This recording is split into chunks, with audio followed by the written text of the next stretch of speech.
Good morning. Thanks for joining us. Today is Tuesday, May 26th. I'm Chad Miro. Hope your day's off to a great start. Meteorologist John Ziegler's in the Weather Lab with your forecast first. And it seems like it's been a while, but Griffey's back. Griffey's back, and I was going to have to come in at midnight because we were under a tornado watch, and that just fell apart. Thank goodness for that. Right. I got some extra sleep, and I thought, why not? Let's bring him in. Right.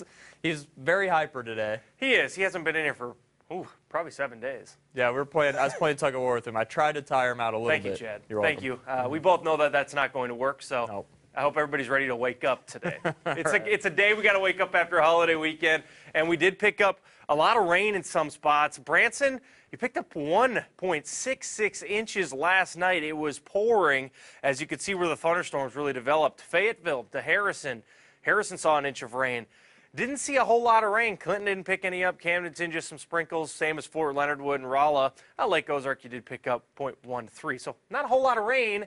And right now we are seeing the rain showers continue to lift.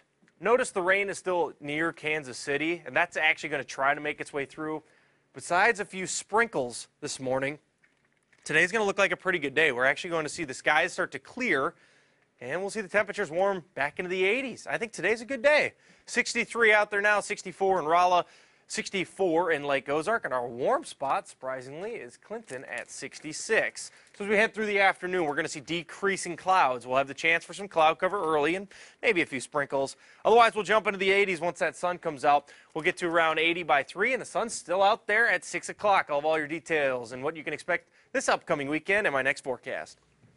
Recovery operations begin today in flood-ravaged Wimberley, Texas. Late Monday night, emergency officials ended their search for survivors after deadly storms brought tornadoes and record-breaking rainfall to the state. All of the rain caused the Blanco River to breach its banks, destroying or damaging more than 1,000 homes in Hays County. The same storm system sparked a tornado across the border in Mexico Monday that killed more than a dozen people. With summer just around the corner, the health department wants to remind you that some of your favorite swimming spots may not be as safe as you think.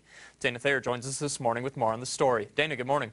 Good morning, Chad. Memorial Day is now behind us, which means many people will be trying to cool off in the area's lakes and streams. What some do not know, however, is that some swimming locations could have bacteria that'll make you sick. From about Memorial Day to Labor Day, the Springfield-Greene County Health Department checks popular swimming locations along streams and rivers to see if E. coli and other bacteria are in the water. Because these locations and others aren't regulated in any way, officials encourage anyone swimming in these areas look at these reports beforehand, especially after large rain events. And if you choose an area that does have a presence of E. coli, health professionals say it's key to keep the water out of your system. Usually, if let's say that you may be in an area that does have it or something like that, there's really not much more than you can do than preventing getting it in your system. It's transmitted by swallowing the water or getting it in your nasopharyngeal area. Dr. Line also says that most cases of E. coli see strong gastrointestinal symptoms at about 3 to 4 days after contact, and that the illness is usually treated without professional help unless those symptoms become more serious. Locations for those testing sites in Greene County take place along the James River, Galloway Creek, Lake Springfield, Little Sac River, and Wilsons Creek. We've provided a link to the health department's test results on our webpage, ozarksfirst.com.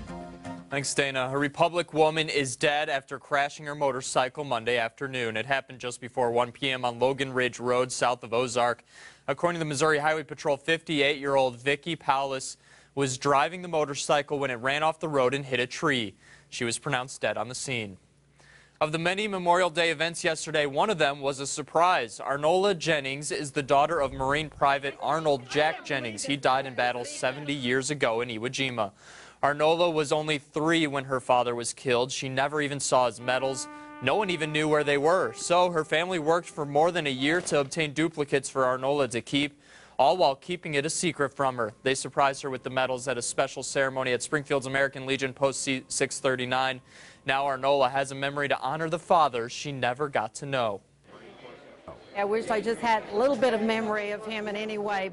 That picture laying there on the table with him and my mom and my sister and I, that was taken just a few months before he was killed. And so that's my special memory right there. Yeah. Do you feel like this now is a special Oh, this is a special memory, very special. And all across the Ozarks, many people showed why Memorial Day is so important yesterday. They visited the National Cemetery in Springfield to say thank you to those who have served and those who still wear a U.S. military uniform. Veterans of all ages shared memories and reflected on those they lost. Others went to Branson's Memorial Cemetery, where the Vietnam Veterans of America honored our nation's heroes. Memorial Day was first called Decoration Day. It began as a way for Americans to honor those killed during the Civil War. It was declared a national holiday in 1971. A Missouri veteran who is no longer with us will finally receive the Congressional Medal of Honor. Next week, 65 family members of Sergeant William Sheeman will travel to Washington for the ceremony. During World War I, Sheeman led his entire platoon to safety. His daughter feels this honor was delayed because of anti-Semitism in the military during the early 20th century. Still